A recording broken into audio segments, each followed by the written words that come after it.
ready to rumble.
Ladies and gentlemen, what is up, and welcome to another live stream on a Wednesday night. Yeah, I got a lot of energy tonight. First of all, Steph made this incredible juicy cheeseburger. It's really good. So, as you guys know, in about 30 minutes, heartburn should be showing up. But I hope you guys are doing good on this Wednesday evening, July 29th of 2026, here in Studio Fright Club. So all the doggies out there, what is up? Of course, as we start off, where are you guys tuning in from? Where are you guys watching, sitting back, hanging out? Put it in the chat. Let us know. We got a lot to talk about tonight, folks. We have been gone all last week for the past, like 12 days. We've been gone. And we're back in town. And, of course, throughout that time period, we were, celebrating. We had baby showers. We had to go see some family and stuff, which was really awesome. Had a really good time. But during that whole time period, too, we got announcement after announcement after announcement and all these updates and things. I'm like, oh, we have a lot to get back to when we get home. And we were going to do a live stream yesterday. I remember the last live I discussed with you guys yesterday, the 28th, was supposed to be a live stream. But we saw the Odyssey, not last Friday, but the Friday before that, we saw the Odyssey. And it was so good. So good. And so the next available day I could get Odyssey tickets when we were back in Orlando was last night. And I was like, I'm going to do that. We'll just do the live stream tonight. Yeah. So that's what we're going to do. Wednesday live stream. Oh, Wednesday live stream. So let's see where we got everybody tuning in from. We have North Carolina. We have Aria, Las Vegas. No way. Chris does things in Vegas? Jersey Shore. Northwest Ohio. I believe the Toledo area, Sylvania. Kansas City. Okay, another Ohio, but I think I'm going to say this wrong. Willoughby? Willoughby. Sounds right. Right? Hitchhiking Figments. Is how you say it? Willoughby, Ohio? Let's go. Tampa, Kissimmee, Mississippi, and Buffalo, New York. Bills Mafia. Tampa. What up, Valerie? So, ladies and gentlemen, we since we've been gone, we've had a couple of announcements and updates that has gone on within HHN. Hello. Yes, you got an announcement too later. We'll get to that soon. Today, we had Ozzy Osbourne, Prince of Darkness, announce the 10th and final installment for the haunted houses here in Orlando. So that was announced today. And last week, we also got Downtown Clown Town, which is a fun, that's a fun name. I like that. We'll get into that. And then Fortnitemares. We'll get into that too. Not only that, we also have some Stage Scream updates, in-park construction updates, and most importantly, the biggest thing that we can get from Halloween Horror Nights news-wise, food booths. Food booths construction has begun. We have food booths up in the park. Yes. And we'll be getting into all of that today. But to start it off, we do have question of the day. Imagine there's a question of the day title that goes up in front of the screen for you guys. So, anyways. Also, Hitchhiking Figment said I did pronounce it correctly. Will it be correctly? Let's go. Nice. Also, we do have Sandbridge, Virginia. We have West Tennessee, Boca Raton, and Stephanie. Question of the day. Do you want me to ask it? You've asked the last ones. All right, ladies and chat, get ready. And gentlemen. I almost said ladies and gentlemen in the chat, but it's just ladies in the chat. Ladies in the chat. Ladies, yeah. Get ready to answer. Okay. All right, gents, you can also answer too. Question of the day for July 29th live stream. Which HHN year since the last anniversary year, which was HHN 30, but not including, was the best year overall and why? So from HHN 31 to last year's 34, what was the best year overall and why? And I just like to right off the bat kind of add this in there too. Very polarizing events as far as like offerings and styles and so many changes in the last 5 years. Since the last HHN anniversary we had, which was 30, the HHN has completely changed. Not only in the surface, but just logistically, like internally and the way it operates. Like the Horror Nights we knew then is not the same as we know now. It's very different. So, Steph, your answer to such question? So just between HHN 30 to HHN 34. 31 to 34. Not including HHN 30. Okay. So 31, 32, 33, and 34. Wait, not including years. 30. So that's not including... I'm sorry. I believe in you. You got this. So that's not including the year with Wicked Growth? Or was that correct? 30? Yes, that was Wicked Growth. That was going to be my answer. Whatever Wicked Growth was a part of. That year was good. Other than the good. plexiglass, that was a really good year. That was good. Could you imagine what it could have been without everything? We talk about that all the time. Oof. But 31, 32, 33, and 34. Those 4 years, what are you vibing with the most overall? Honestly, I feel like last year was pretty good. Okay. I do feel like last year was pretty good. I know. Sorry, Honda's the laying on the chair couch just and moved. he pushes the pillows and blankets all the time off.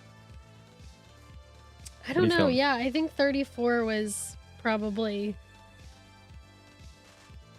I don't know. Like, I liked 31 as well. I liked the scare zones in 31. But I think the houses in the last few years have been the strongest last year for 34. And I feel like, to me, the houses are more important. Not more important, but like they make up They have the most value at the event. The most impact in terms of like your overall feeling of the event. I agree. I don't know. It's tough because last year, like 34s, theming and houses were really strong. I enjoyed that. Scare zones were decent. We did get like a Lagoon show back last year because we missed it. 33 did have like Insidious, which was cool, but 33 to me was just missing some things. There was like, it felt off. And then you had 32, which was Oddfellow. I will give praise to that year for the fact that the merch, in my opinion, was some of the best that we've had recently. I did like the merch that year. I like 32s, but it's like 31 was just so fun. And it's like, it's hard because I'm between 31 and 34, just for the fact that 31 was our first full year of HHN since the whole COVID situation. So we knew we weren't getting plexiglass or anything like that. It was like 100% Halloween Horror Nights. And the theme that they were doing was, and I'm thinking before we went to the event, the things that were being announced, what we were learning, it was going to be like classic Halloween. The things that you think of when you think of Halloween. When you hear Halloween, what do you think of?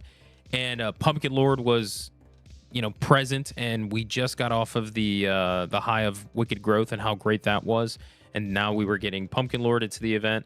The merch was kind of cool. Little Boo was kind of everywhere, and at the time it was fine because it was like, oh, that's kind of fun. It was starting to get a little, but it was also kind of like, all right, don't push it, guys, which they did.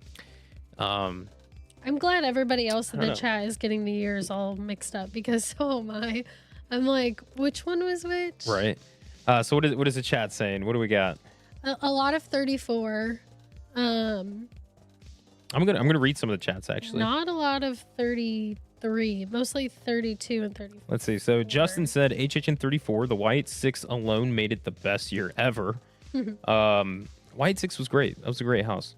Michael said HHN 31 because of the weekend, Halloween, and Black Phone houses. Again, yeah, 31 had a good lineup too. The weekend surprised us. Yeah, I didn't have high hopes for the weekend, and the weekend ended up being really good when it was fully cast. Yeah, I did like the like roaming Jack, and I liked 30. That was weekend. The weekend. No, that was Hill House. No, but I'm saying we had Jack outside of the weekend. HHN house. 30. Right? HHN 30. That was Haunting of Hill House. No, but I remember being outside of the weekend and there being Jack walking by, right? The Haunting of Hill House. You're talking about the one that I got the video of. So no. So that memory is incorrect. I don't know. Now you're making me question it. I'm like, maybe? You know what's funny? There was a time that I was talking with the creatives at Hornites back when I did the podcast.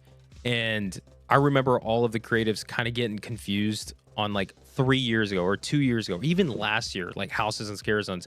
And in my head, I'm thinking like, how do you guys not know that? How are you guys like getting that wrong? Like you do this, right? Yeah, and then it's like after a few years of Steph and I doing this, it's kind of like, wait a minute, whoa. They all kind of blend together. In this moment, I kid you not, I can't name all 10 houses being announced that's announced for this year's event. I probably could if you gave me a minute. But if you asked me to name like last year's all 10 houses, I'd be like, yeah, exactly. It's like, oh man. Give me a second. It's going to take a minute. No, I was wrong. It is. I don't know why I had like the distinct memory of like being outside of the weekend house and seeing Jack, but it must have been Haunting of Hill House. Yeah, it was because I got a video of that. Yeah, I thought that was Hill House. The weekend was behind us. No, I don't know why. It's in the same area. And I remember specifically when we did media night for HHN 31. 31. And we came out of Legends Collide. And we were looking at the weekend house, and we were standing there for a while and just getting some video and talking before we moved on to the weekend's house. And it felt very much the same situation that happened with us with Jack at 30 when we were at Haunting of Hill House, where we stayed in that area chatting with him for a while. That's true. Maybe. So maybe that's why I can see why there's confused. Yeah, it's all good. Let's see what else we got. Anyway, Halloween fan 30 was the best. Not even the year. HHN 34 was pretty good. Amanda Grimes said 34 because of Terrifier and Jason. Jason was good. Terrifier was really, really popular. Let's see. Max Asset said, or I can never say your last name. MT 34. I think they pushed the limits a little with how far they could go with Terrifier, so I'm gonna say that. Vanessa said 34. Nicole said last year's great houses and scare zones. Let's see. Yeah, Tyler Swanson said, I get confused with the years because of COVID. 32, maybe. Yeah, 32 was an Odd Fellow year. That was Unmasked was that year. And I know you very much like that. Yeah, whatever year 2023 was. Yep. Let's see. Well, my chat just refreshed, so I lost all of it. Okay. Also, Derek Morris popping in again with probably one of the top 3 profile pictures of all time. Something unknown. It looks like the bird that lives like in the tree that we have out front somewhere. We have a bird that is like terrorizing our house. Well, anytime we take the boys outside, the bird is I love fighting. all animals. I love birds, but this bird is like really getting on my nerves. They must have like a nest. There's got to be a nest somewhere. And every time I take the dogs out, he like swoops down and like we have video of it. It's kind of funny. Yeah. But Derek Morris with a $4.99 said another HHN Specs season over. I'm ready for next year. Five Nights at Freddy's 2 and Backrooms. Let's get it. Ready for next year. Be careful now. Don't get on my bad side. Let's get through this year. But Derek with the $4.99. Thank you, my man. Appreciate ya. I don't know. I'm between 31 and 34 when it comes to Agreed. years. Agreed. And you know, and going to Derek's comment there too. Me and Steph, I was just talking to you about this. This is the last live stream that we host for July, which means we're going to be in August. Halloween Horror Nights is less than a month away. and it's so crazy to me, the concept.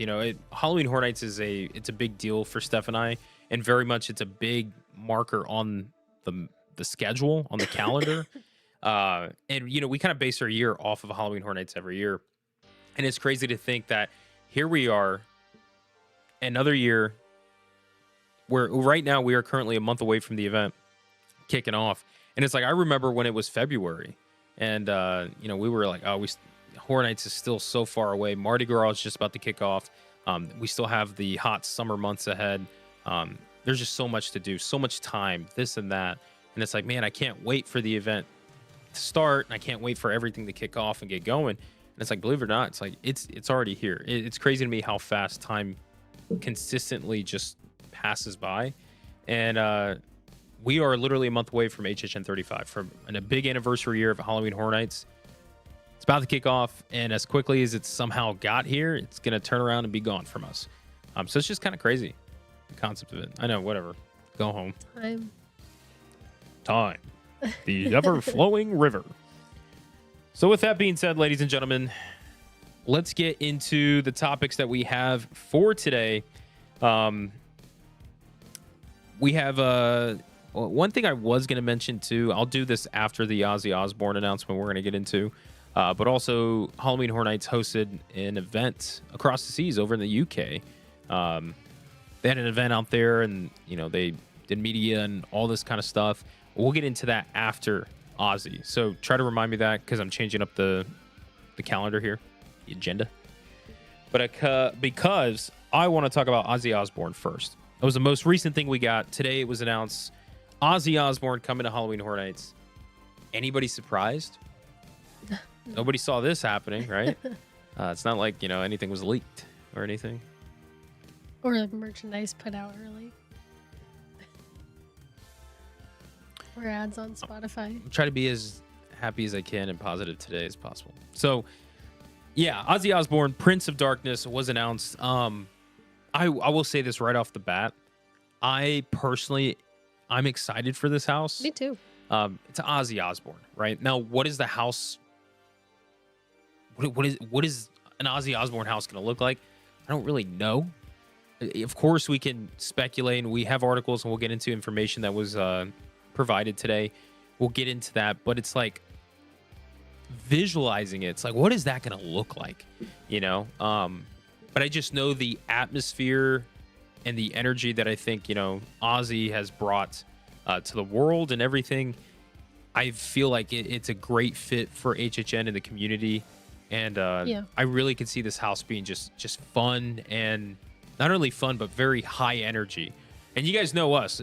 We've talked about this year after year. Some of the houses that have, not even houses, but Scarezone shows, anything that provides high energy is usually on top of our favorite list. Yeah. We just love energy. High energy, constant, go, go, go. That's kind of like our belief with when we use the Scare Act and stuff. So I feel like this is one of those houses that really hits it for me when it comes to the energy aspect. So I'm looking forward to it. Yeah, I'm excited for it. I grew up listening to like classic rock and a little bit of like metal and things like that here and there, but I was never a huge Ozzy fan. Like I know several of the songs, but was never like a huge Ozzy fan. But I do think the general vibe is something that I definitely can rock with. I like that it is Horror Nights. I feel like it is the vibe that Horror Nights needs. I agree. Sometimes some of the houses just don't have that feeling to them, and I feel like this one definitely will. I feel like it'll be very dark, and maybe not, but that's kind of the vibe I get. So I'm all for it. I know it will have music from his solo albums. So Sharon did Sharon did an interview with Entertainment Weekly, and she basically said it will have songs from his solo albums, It'll kind of be like a tribute to like his life. So you're going through like his entire life, basically. Which is kind of funny and crazy at the same time. Yeah. Yeah. So go ahead. So I think it'll be really good. I'm excited. Yeah, it's funny because like last year we had the White Six, and there was a big tribute to them, and it's now like here we are, this HHN a year later, and we're having an Ozzy Osbourne house, which is paying tribute to Ozzy's life. Because unfortunate, but I will say it makes me a little emotional. I'm not like the biggest Ozzy Osbourne fan. I've listened to some of his songs and stuff, and it's just like I had no understanding or care for the Wyatt Six when it was announced because I didn't know anything about it. And now with this being announced, having just a small fraction of understanding of Ozzy Osbourne, it kind of hits to think that like he's not around to see this, because I do feel like he would have loved this. Yeah. So it's a cool little like tribute in the fact that Universal was able to do finally a house for Ozzy Osbourne, and that we're getting it. So it's really neat. I think, and I hope it's successful for that. I think the music in the house will be really cool. Oh yeah. That was one thing we liked about the Rob Zombie like Scarezone, was like you had like that music. It's not just like atmosphere sounds. It's like the music, I think, will be really cool in the house. I did see somebody say no Black Sabbath with a question mark. I believe it sounds like it's only his solo albums. Yeah, Crisis King said you got to have Black Sabbath songs in it, I hope. And that's the thing, like it would be nice. I don't think that's the case. I think they're just doing Ozzy solos because that's what it sounds like. I'm going to be nice. I'm not going to say anything. It's a tribute to him. It's a tribute to him, even though he was part of Black Sabbath, and that would have been really cool. And they could, sell all kinds of merch. But anyways. But yeah, I'm excited for it. I think it'll be good. It's actually higher on my anticipation list, like above the like halfway line, I think. It's so weird because I'm thinking out of all the IPs that we have announced, I think this is my number one of the IPs right now. Of the IPs, yeah. Yeah. Hellraiser's still number one for me, but I think I haven't seen it, so I think this might be number two or three. It's like Hellraiser, Evil Dead, and I forgot about Evil Ozzy Dead. are kind of like in the top three. Oh yeah. So I messed up. You reminded me. We had an Evil Dead announcement too. Evil Dead got announced too in the last week. Oh my goodness. Brian was mad at that movie, so maybe that's why he forgot. We'll talk about it. This past week we've been so busy with more important things, so I just really haven't paid much attention to it. But anyways, Ozzy Osbourne, it'd be cool. Like, we're going on board the crazy train. And how many times are people going to be posting posts and stories and stuff with that song? It's going to be a lot this year. And you know what? Cool. Good for the Osbournes. Good for him.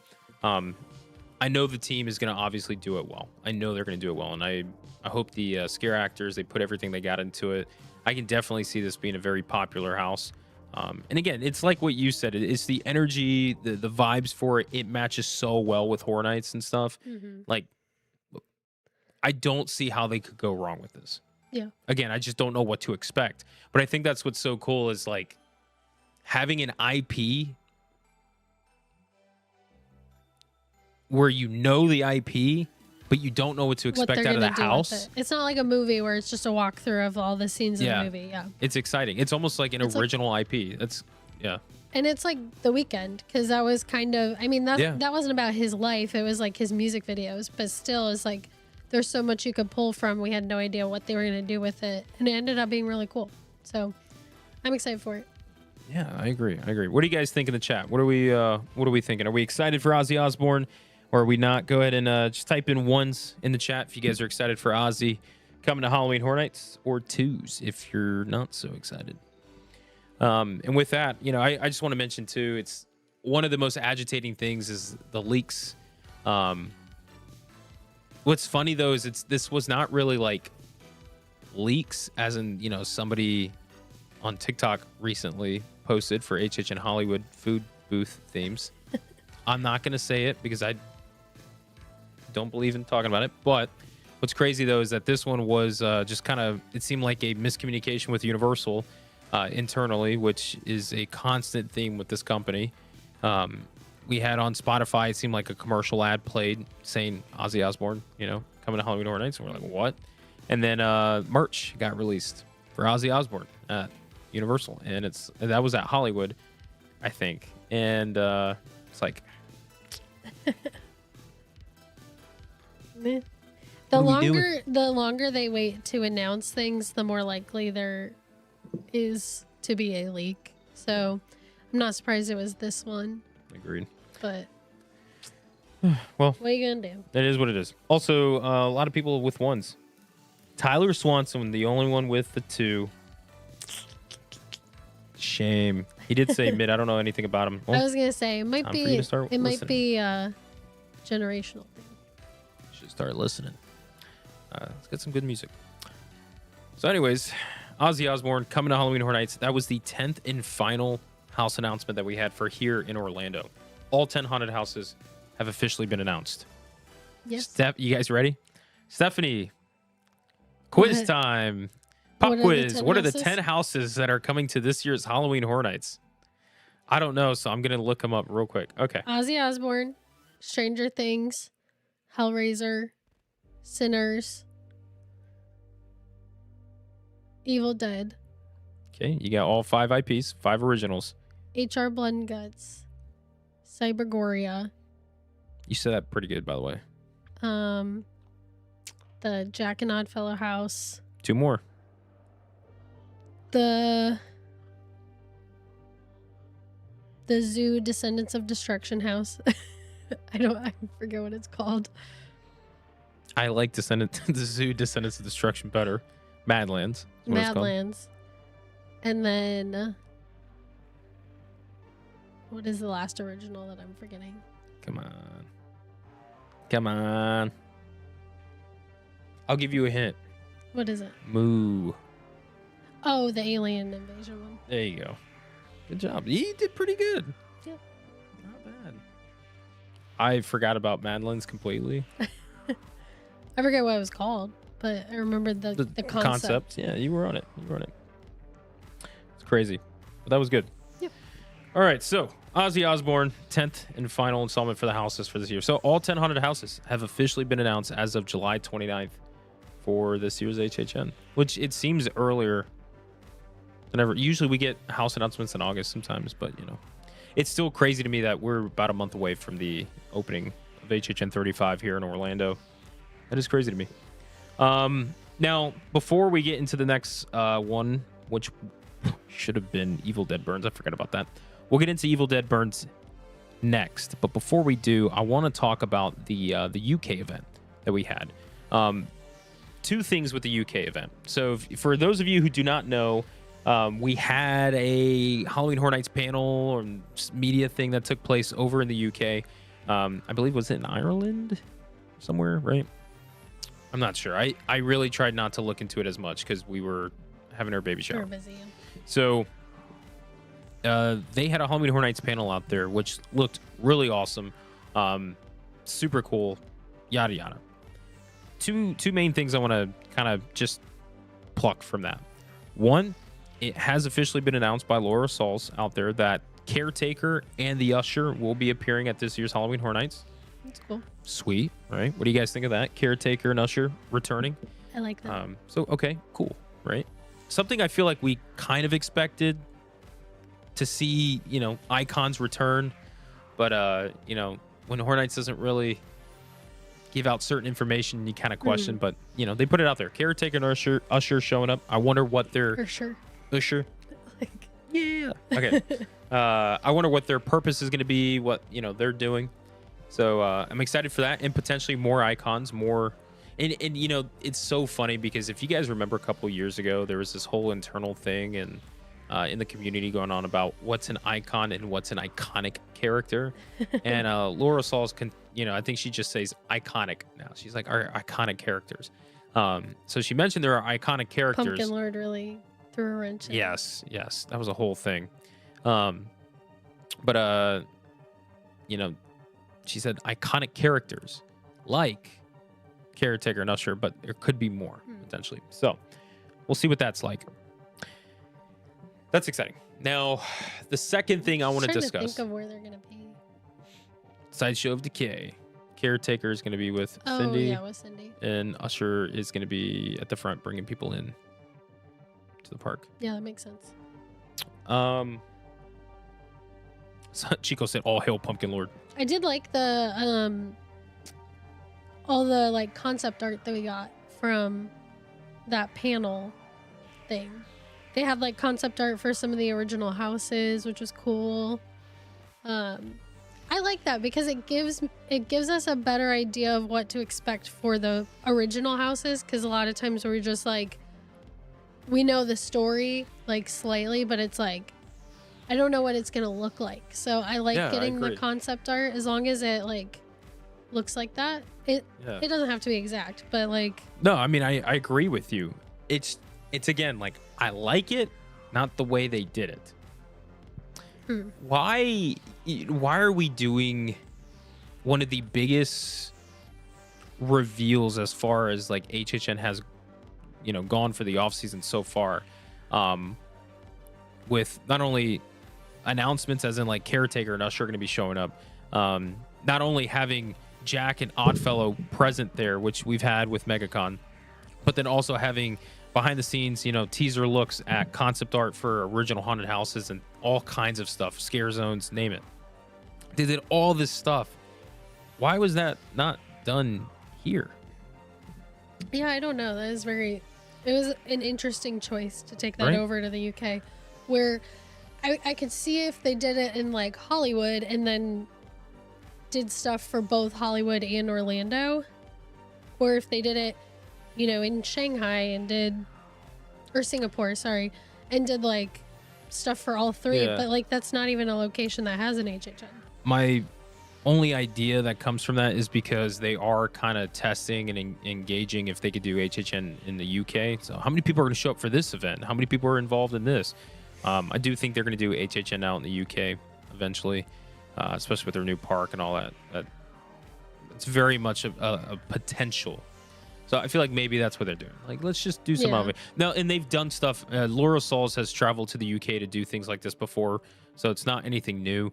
But it's like, why are we not getting that in the States or even here locally? Like, I wish Universal did something, locally here, as far as like a panel to present and stuff. Maybe they know it would be like too insane.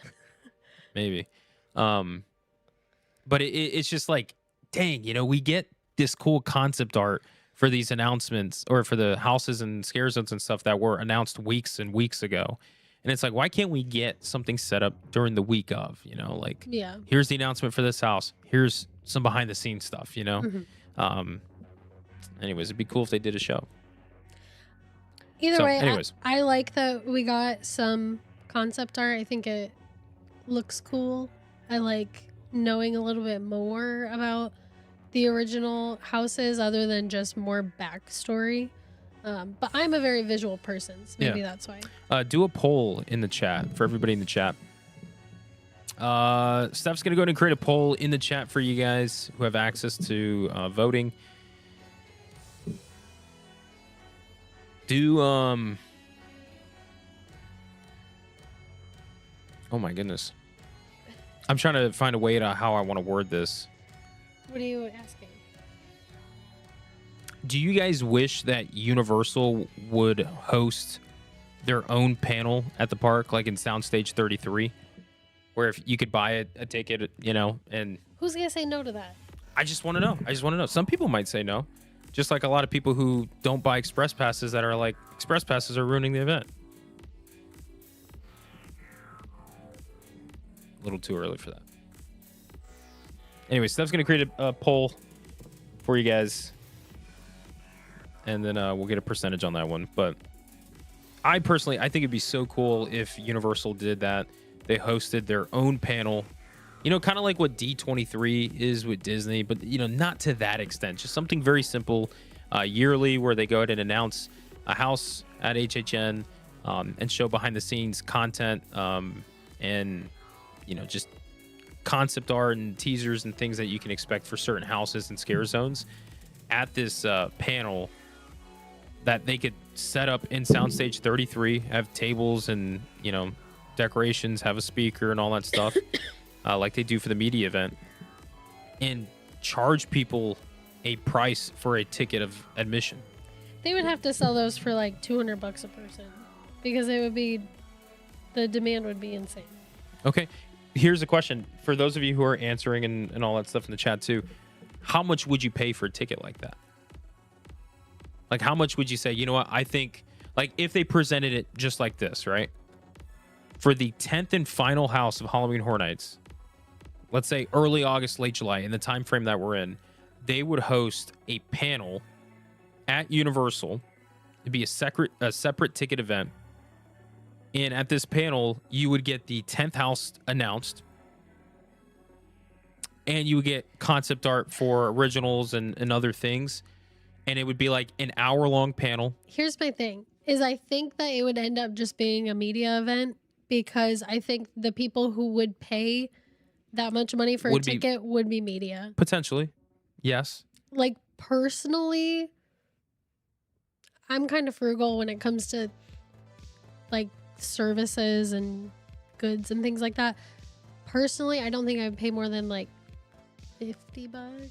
No, I think that's but, great, like, yeah. Some people are saying like $250, $100. AA Thrills said $50 to $75. That's what I would say. I would say like probably no more than $50 because you're also going to find out almost immediately. Mm-hmm. Like even if you're not there. Yeah, because the announcement will be live, but it'll be at that Universal panel. Whether it's an IP, I don't really think they could do IP as much, but definitely like an original. Yeah, and it is similar to what they do at MegaCon. Yeah. Very similar. Universal just does it themselves. And how cool would it be if they were to host their own panel in Soundstage 33? And let's say they can, I don't know how many that soundstage, like how many personnel that soundstage can hold in a viewing area. I know we've been in there. What? Nothing. I just think it's funny. Like, he's been talking about this for like years. Like, they should do this. They should do this. But a lot of people in the comments are having the same arguments that I've had with you on this, where like they have Spooky Empire, they have MegaCon that they pay for and set up all of it themselves. Yeah, Universal and then Universal just comes in. So I know. They're obviously just gonna do that. I get it. Look, if you guys want to talk about the business side of things, I get that. Horror Nights will do the least amount that they could possibly do. Period. I mean, Universal does that on a that's like on a daily basis. Companies, period. That's not just Universal. No, I know. But we're talking about Universal. I'm just saying, how cool if they decide, hey, let's not be like every company in the United States right now and in the world. Let's not be like every company. Let's just do a little extra. Let's just do a little more. Why? Because why not? I get it. Yes, it costs money to do things like that. I totally understand. But would you guys like if they did something like this? And what would you guys put a price point on how much you would pay for an event like that? I think most people are saying about $50. I agree. I would rather put that towards, like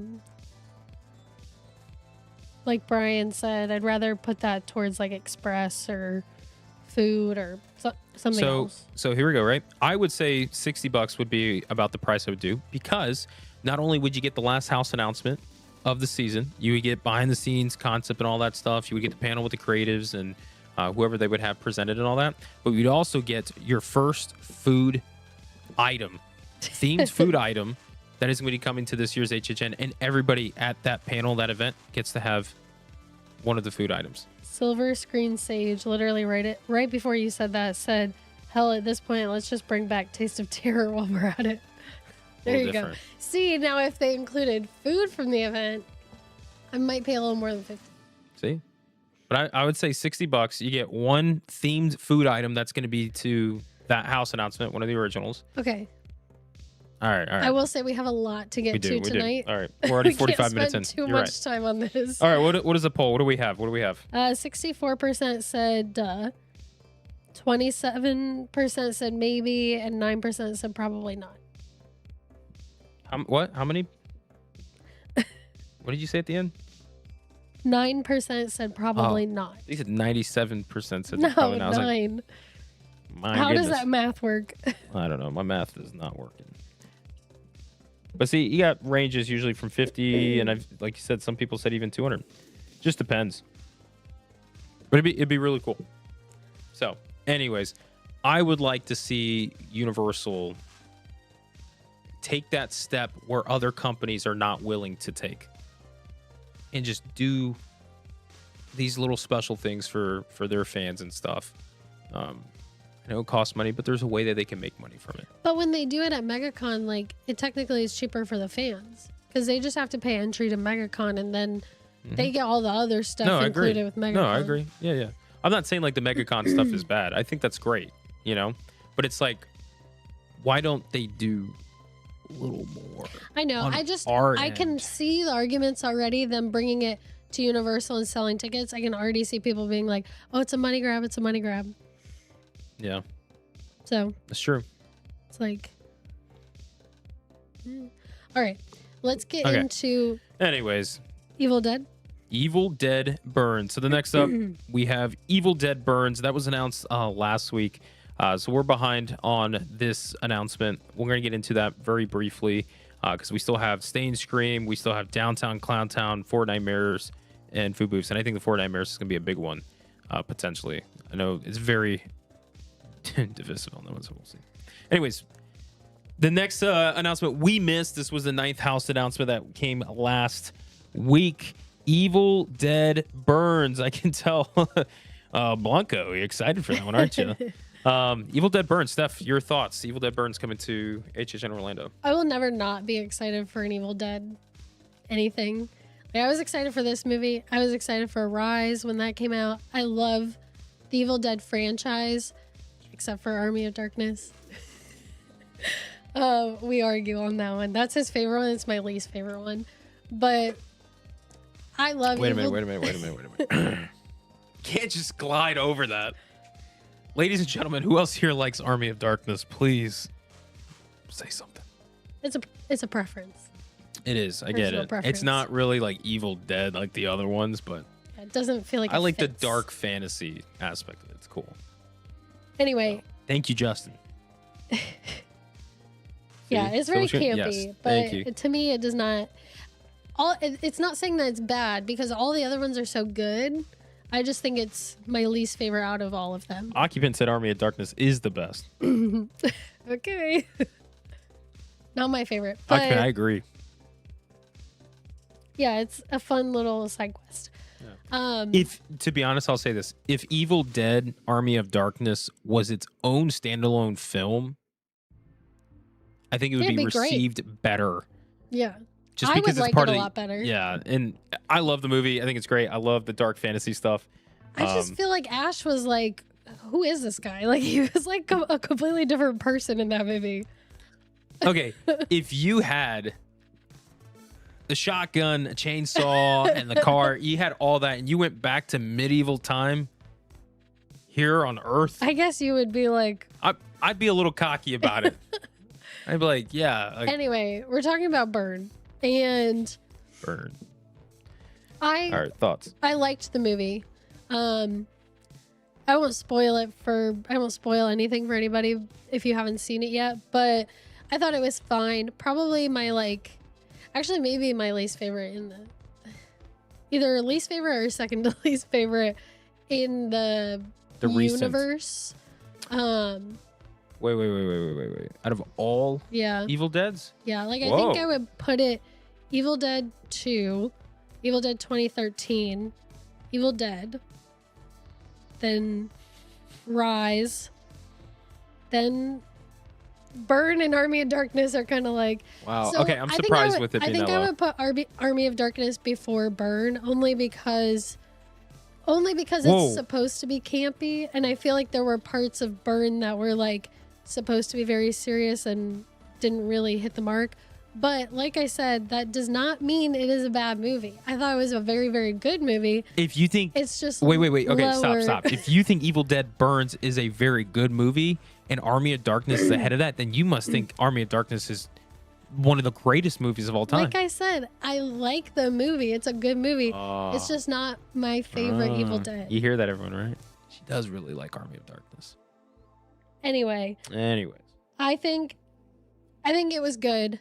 It's not my favorite Evil Dead movie, but I will always be excited to see Deadites at Horror Nights. So I'm very excited for this house. I agree. Like genuinely, just like everything you said, I pretty much just echo, because I like the Evil Dead franchise. I don't think there's a single Evil Dead. Okay, besides Ash versus Evil Dead, I actually haven't seen that one. I haven't seen Ash versus Evil Dead. No, I haven't seen the show either. Yeah, haven't seen that one, which we should. We really should. I don't know why we haven't. But out of, all the Evil Dead pieces, I've actually really liked. And for Evil Dead Burns, when we went to the theater to see this, I remember being so excited because I'm like, it's Evil Dead. There's not an Evil Dead thing out there that I have not enjoyed. I do think the Evil Dead franchise is one of my favorite horror franchises that exists right now. It's really good. Now, speaking of Evil Dead Burns, it just didn't hit for me like I was hoping, and I think it's because I went in with high expectations, just because I love the Evil Dead franchise. But I kept my expectations as low as I could for this film. I just something about it, I was kind of and I don't know. There's just some things about the film that wasn't just hitting for me, but there were really good moments. And it's one of those things where we could talk about the film as one thing, but we're not really discussing the film. We're discussing the house. And I feel like this is a house. I feel like Evil Dead as a franchise translates so incredibly well to a house. To not only a house, but just to Halloween Horror Nights. Yeah. Like that, when I think of Halloween Horror Nights and I have to think of IPs, Evil Dead is one of the top 3 IPs that I think of. I'm like, that fits just perfectly. Now, Evil Dead Burns, not the biggest fan of the movie. I think it was like a 6 or 7 out of 10 in my opinion. Out of the recent, out of the modern trilogy that we have of it, 2013, Rise, and Burns, I think Burns is my bottom one. But again, it's just like you said, just because it's the bottom of these last 3 doesn't make it not good. 2013's was so good. Right? That's one of my favorite movies of all time. 2013's was so good. Then you have Rise, which I think Evil Dead Rise, the intro, right? The opening credit scene. Opening credit scene? The opening scene. I don't credit. It's not credit. The opening scene. Like the title card. Title card. Thank you. Oh my goodness. That opening title card scene where the body floated above the water and then it said Rise, like that to me, and especially in theater where how loud it was, that was one of those moments where I went, oh man, I was like, this is gonna be one of those movies. We also sorry, Brian and I have never seen Evil Dead in Orlando at Horror Nights. We saw it in Hollywood. Did you see it, Ash? Ash versus Evil Dead in 2017. You did see that? I did not see that house. I went through it one time. Okay.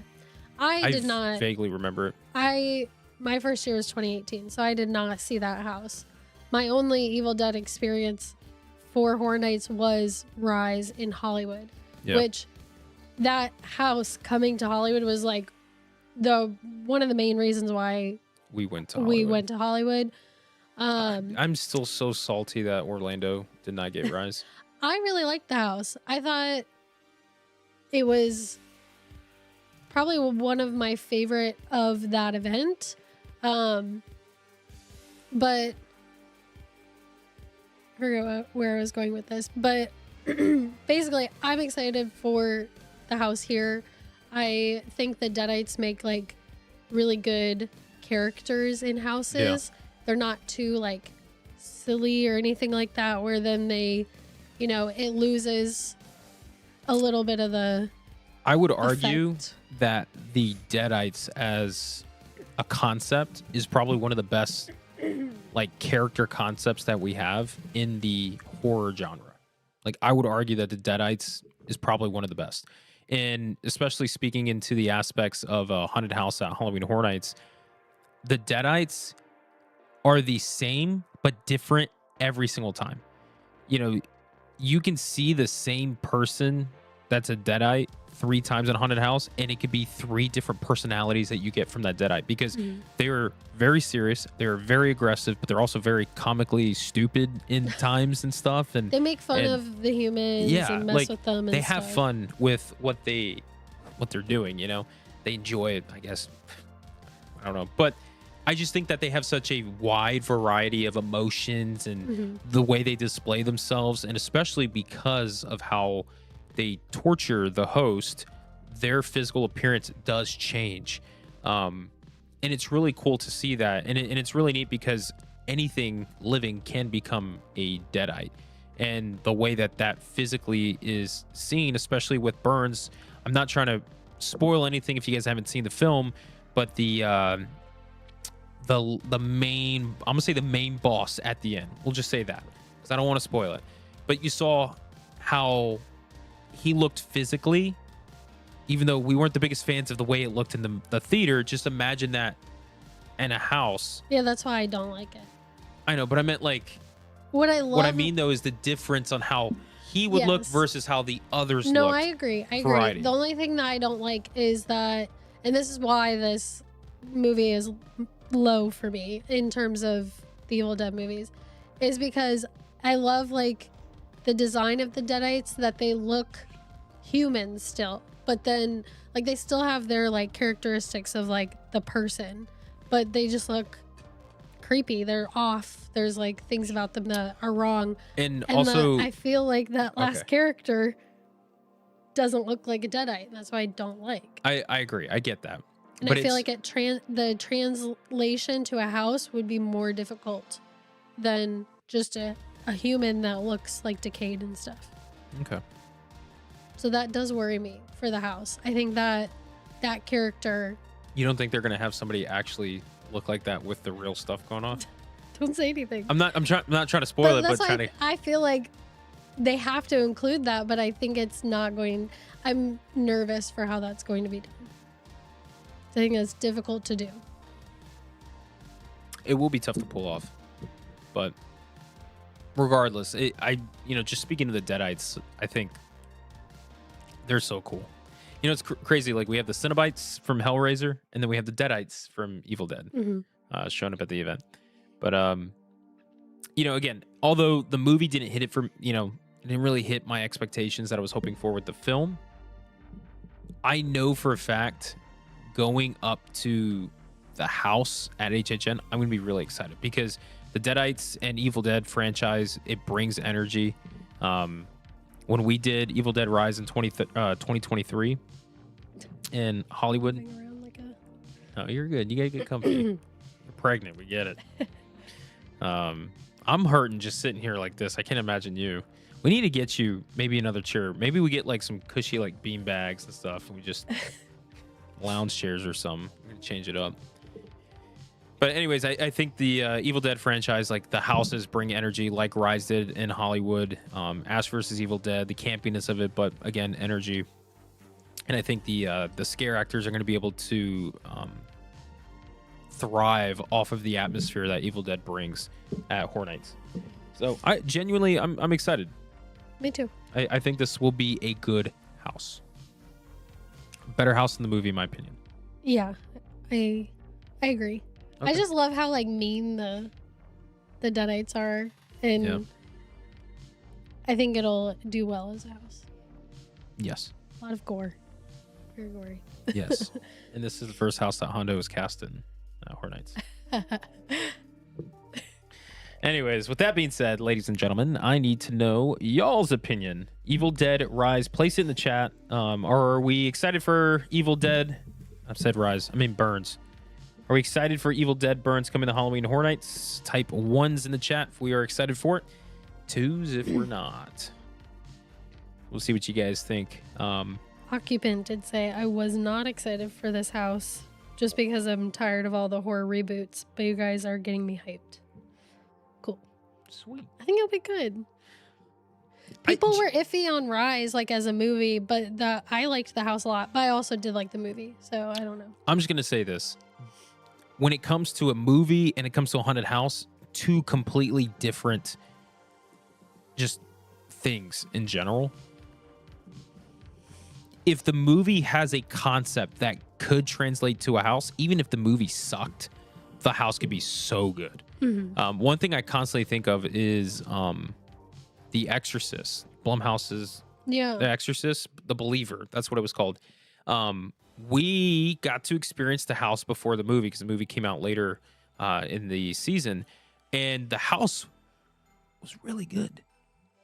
The house was really good. Yeah. The house was really good. The house got me excited for the movie. Maybe too excited. Now, the movie wasn't the best, but I don't think it was bad. No, it was a lot of people fine. said bad things about it. I thought it was like decent. Like it was okay. Like I enjoyed the watch. But it's funny how like when I look back at it, it's like, yeah, the movie, And as I watched the movie, I'm like, how could this be a house and like trying to do that? But just as a house itself, I was like, this is incredible. Like this is a really good house. Like props because it is a Blumhouse house, and I'm not a fan of Blumhouse stuff. But yeah, it's funny because then thinking of Evil Dead Burns, it's like, you know, it wasn't when we left the theater. I'll just tell you guys a quick story. When we left the theater, I was telling Steph, I'm just like angry. Wasn't I? I was just like not in a good mood. Yeah, it just, but I didn't hit. I think the post-credit scene upset you more That's than true. anything else. That's true. But the movie just didn't hit what I was hoping for it to, so I wasn't like all that excited. But as I think about going to Halloween Horror Nights and standing in the queue line for this house and walking up and seeing the facade and knowing I'm about to go through this, I'm like, this is going to be a great experience. So I am really excited for that. I think it's going to be great energy, and that's really all you need for a house. And let's see the chat. I'm seeing a lot of ones. Tyler Swanson again with a 2. Haven't seen any Evil Dead movies ever. Tyler, you need to get on that. Tyler. Watch the. Fred said 1.5. Just watch them in order. That would be a good fun little like movie marathon to do. That would be fun. We should do it. Starting with Army of Darkness. You have to know that 2 is a remake of 1. But you have to watch them both. Watch 1 and be like, that's what kicked off them saying, hey, let's do this as a franchise. An then actual thing, yeah. 2 is the first one of the story. Yeah. But it's just paying homage to 1. It's Yeah. very confusing, but anyways. It's like they were like, what if we did this, but like with a budget? Yeah. Let's start over. Not a huge budget, but Yeah. And they legit just started over. yeah, basically. That's crazy. Is anything like that now? Does anything exist like that? No. They should do that with the last 3 Star Wars movies. Just start over. I was thinking of it. I didn't want to say it, but that's what I was thinking. Especially because the poster we have for A New Hope is right over there. All right, so Ozzy Osbourne announced the UK event, and now Evil Dead Burns. We can check that off our list. We are just about halfway through, and we're already over an hour. So we're going to try to speed this process up because I don't want to take too long for stuff. What are you more excited though? Pop quiz question for you. Evil Dead Burns or Ozzy Osbourne? I think as far as energy, I think they bring the same type of energy, in my opinion. It can go back and forth because I'm really excited to see Deadites, but I'm really excited for the music in Ozzy. So it's a toss-up for me. Okay. Safe answer. What about you, chat? What do we think? Ozzy or Evil Dead Burns? Which one are we siding with? Rolo's got Ozzy. Are we with the Deadites or are we on the crazy train? Give it some time for you guys to chat that away.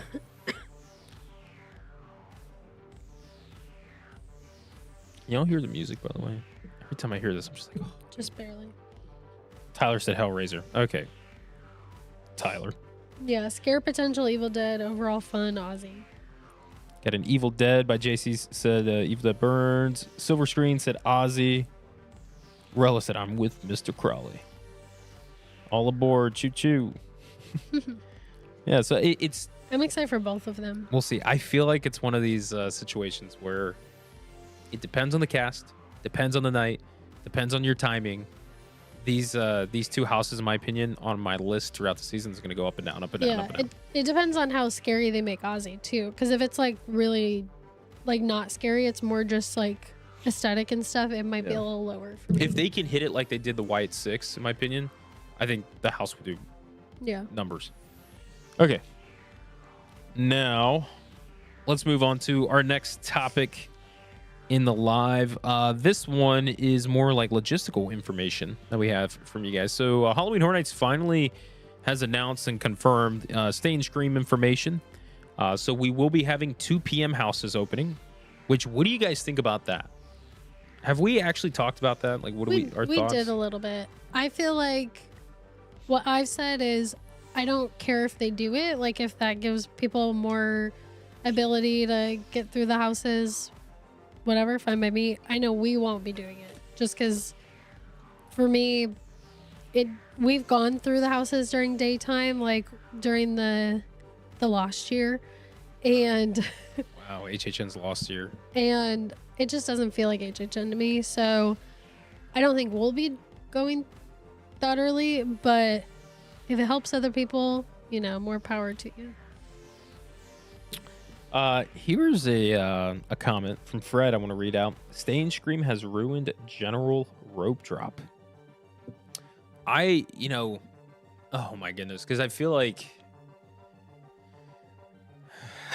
this is probably the most controversial HHN season we've had in regards to just changes, the layout, the logistics, the way the event runs, how it operates is so different this year. And these changes that we've had that HHN has made has been recent, as in like last 2 years, last year, this year, so many constant changes that it's so different on the surface now. And it's so funny because I would argue against that comment, Fred, where I'm like, no, I don't think Stay and Scream has ruined rope drop. However, that argument I would have made would have been like 5 years ago. No, I thought it was perfect. You get in right before the park closes at 5 o'clock. I think they opened Stay and Scream, if you had like Scream early ticket or whatever, at 3 o'clock, and then Stay and Scream opened at 4. I think it was like 4 o'clock. Stay and Scream opened up. People get in line for the house they want or hang out in the little zones and stuff until then. And then the houses would open up at like 5:45. You'd have houses open up and stuff just a few, minutes before the event, 45 minutes before the event. You get to do a couple houses. And now in the last few years, it's gone from that to 2 p.m. To me, that's such a big change in such a short time. It's like they tried one little thing, it worked, and they're like, all right, let's try this other thing. And it just keeps going further. And I don't know. I just feel like I don't put all the blame on Horror Nights, because I do think that social media has changed the event so much outside of Horror Nights' control or Universal's control that they're trying to keep up and like figure out ways to like, work with the increase in demand and the crowds and everything. And they're trying different things, but I think sometimes it's like, well, is this gonna work? I don't know. We've never done it before. Let's try it. Yeah. It's interesting. It's not that I'm like so much for or against it. I lean more on the side of against the 2 p.m. house idea. I think the concept is that they would try to get more people into these popular houses earlier to try to help alleviate the crowd. But I don't know, because again, you do those 3 houses, you still got to wait till the event opens up to do the other houses. So still 7 houses. Now, I'll read this off real quick for you guys. The information that we do have for the Stay and Scream goes is that we have the 2 p.m. houses. We have Stranger Things 5. We have Hellraiser, and we have Jack and Oddfellow. Stranger Things 5 and Jack and Oddfellow are at the front of the park. That's in the soundstage area. And then Hellraiser is in the back of the park in the new Sprung tent area, which is going to be interesting to see how they operate that. So far apart, It's just interesting to me. Now, you know what's crazy? Stay and Scream changed so much last year. We didn't do Stay and Scream at all last year. No. You and I. We did not do the new Stay and Scream version, if you will. We did not do it last year. So, which is the first year I realized that we attended Halloween Horror Nights where we did not do Stay and Scream. The only time for us last year that we could do Stay and Scream was on Sundays because we don't have Saturdays on our ticket. Yeah. And I think we just decided to just wait until the park opened. Yeah. And we also had Nico, and there's all kinds of stuff. When we usually go to Stay and Scream, it forces us to stay there a little bit at a longer time as far as when we leave the house and when we get back. Yeah. So we waited till later, and we would go for just 2 hours and come back When home. you have Express, you don't necessarily need Stay and Scream as much. Yeah. So Stranger Things 5, Hellraiser, Jack and Oddfellow, those are your 3 2 p.m. houses that will be opened. Then at 4 p.m., certain queues open. So select house queue lines will be opening at 4 o'clock. Now, I don't know which ones. I'm assuming the ones that they decide to open up are going to be the ones they will do every single night. Which ones, I don't know. Then at 5:15, select houses open, which I'm assuming are those queue lines that are opening at 4 o'clock. It'll be for those houses at 5:15. So you're still waiting an hour and 15 minutes. Technically. And then at 6:30, the event opens. All houses will be open at 6:30. So at most, before the event opens, you could do maybe 5 houses. I don't know. It depends how many 4 p.m. queue lines they have open. But that's what I mean. Is like at most, you probably only get through between I would say 5, at least 15, and 6. I would say at least you could do 30? 4 houses. Because you could Yeah. do the 3 2 p.m.s and then you could do one of the 4 p.m.s. But we don't know if they're doing just 1, 2, 3, 4. We don't know how many are opening starting at 4 o'clock, and then the house opens at 5:15. But yeah, I don't know. Again, this is, first time they're doing something like this.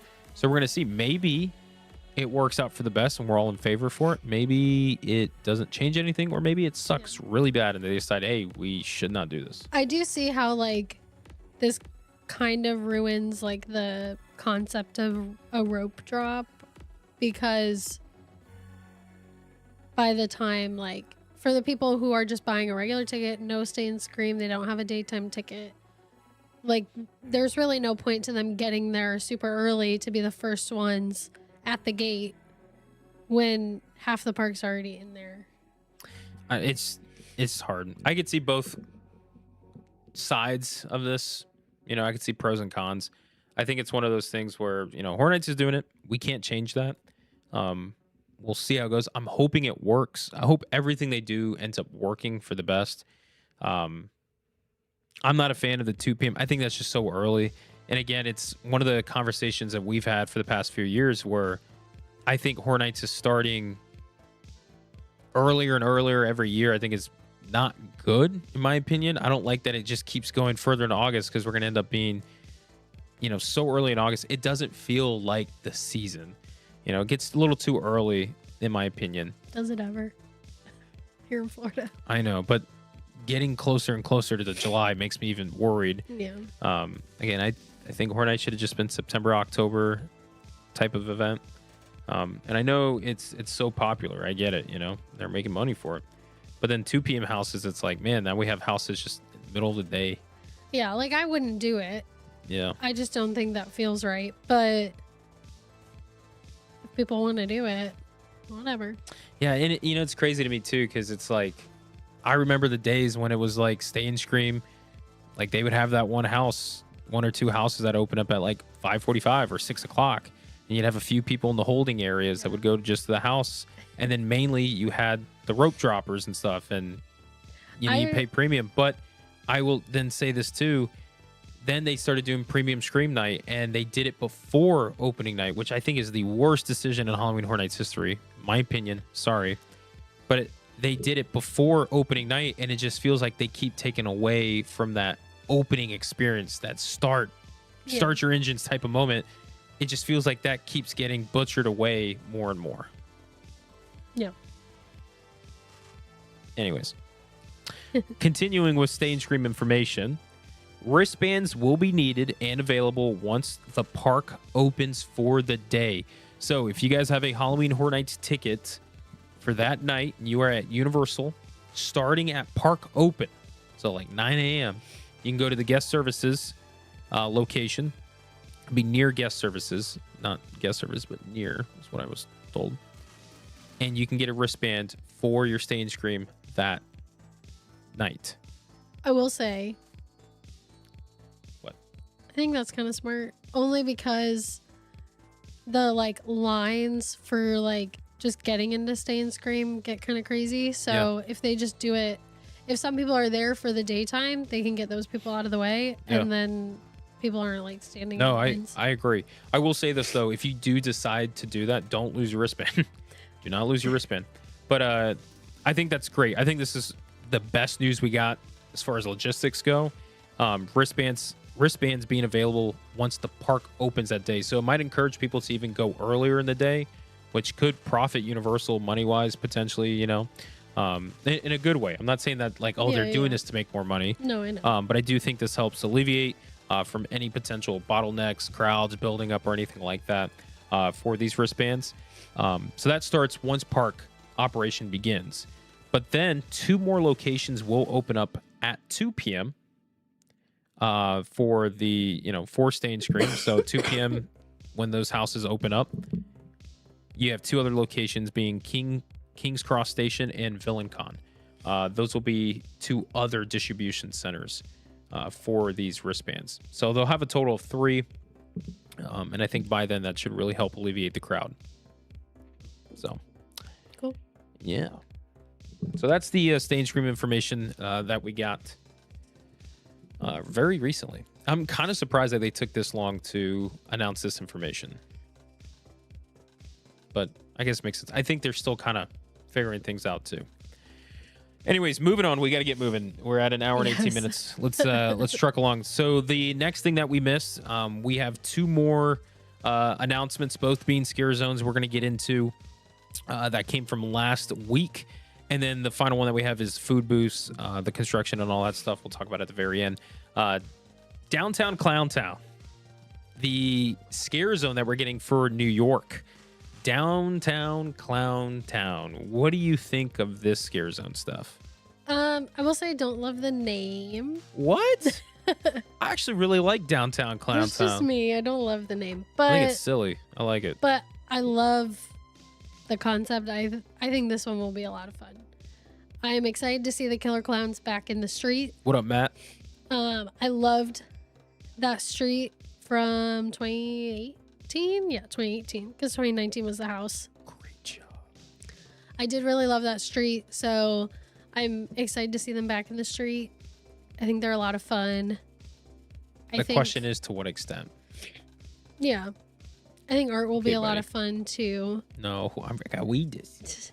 Yes, I know. So I'm excited for this one. Probably one of my more anticipated scare zones. Matt said in the street of Universal. In the street. In the street of Not Universal. The street. In the street.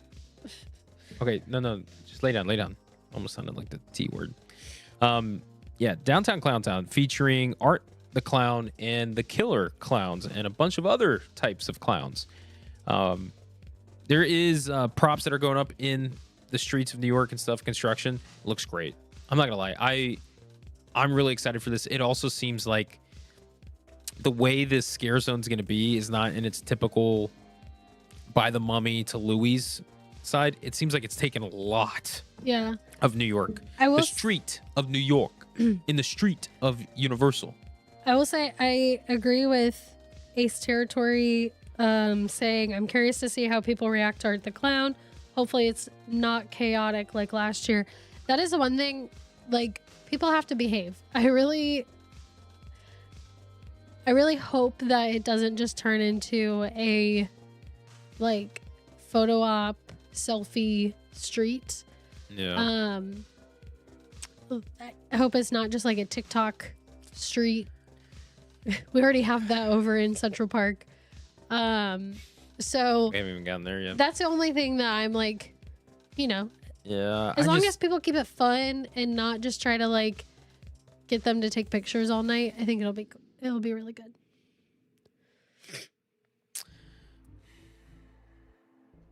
I'm excited for Downtown Clown Town. I like the name, fun. Killer Clowns, sweet. There's a lot of them that they could be roaming. Art the Clown, however, you can't have multiple Art the Clowns. You can only have one. So I wonder if that'll be that stage that we have there. Maybe it's just him there because they want to control the crowds in a way where he's not roaming around. You get clusters of people in random spots. I also don't think that Art the Clown and the Killer Clowns will be together. I think they have to keep those IPs separate. Maybe. So I think Art the Clown might be in one side and Killer Clowns might be in another. Anything like that. Everybody else loves the name. I don't know. Maybe it's just me. Yeah, I love the name I was like, too. I think it's fun. Downtown Clown Town. Okay. I think it's cool. But yeah, I mean, taking place in New York, again, the whole logistics and layout of the Scarezone is going to be so different than we've had before. It's bigger. There's all types of things to expect. So I'm excited for this. That's pretty much all the information we got. Yeah. But again, I don't think we'll see like Art the Clown with the Killer Clowns. They're going to be separate and stuff. I don't think they're going to be mingling as much as like the main Scarezone portion is.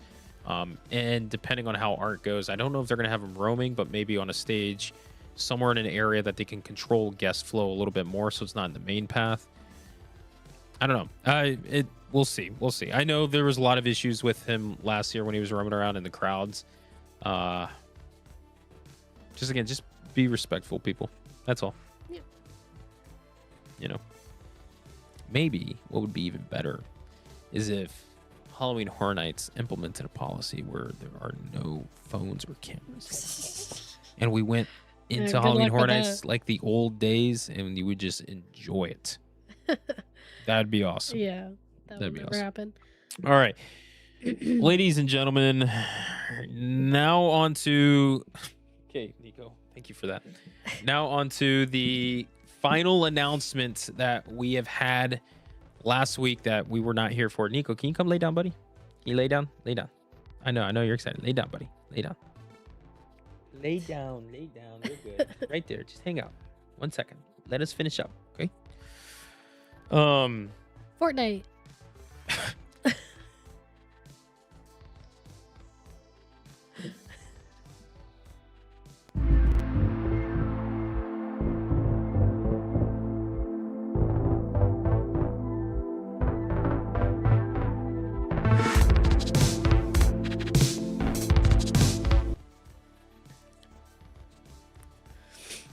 Sorry. I didn't want any build up. I'm like, let's just say it. So what is it stuff? Fortnitemares.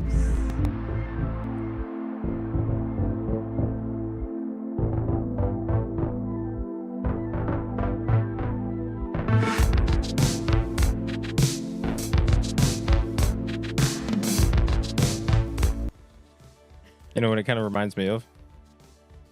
What?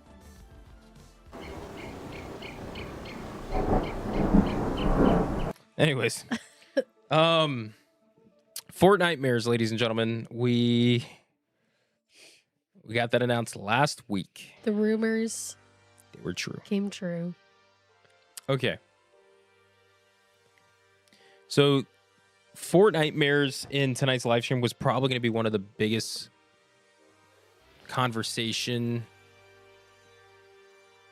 subjects, if you will. Is going to take the biggest portion of the live stream. I don't think that's going to be the case for tonight, just because we're already almost an hour and a half in. We'll try to keep this shortened and stuff. I want to know, what do you guys think of Fortnitemares coming to Halloween Horror Nights? I have seen people who are in love with this. I see people who don't care about this as much. They're like neutral. And I've seen a lot of people who hate this. So, what do you guys think?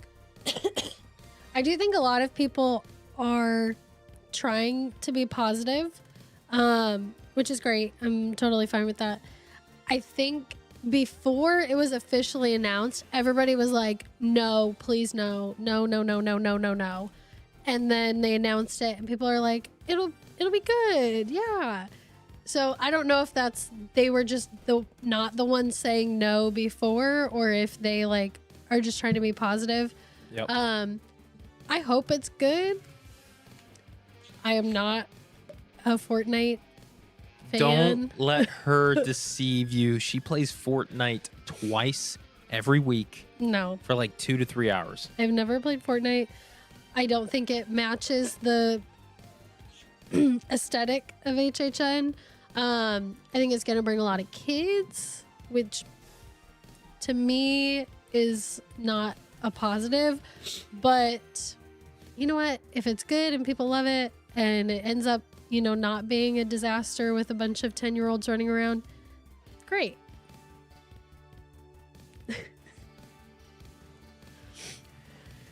Okay. So, okay, do I like this idea? No, not at all. I do not like the idea of Fortnite coming to HHN.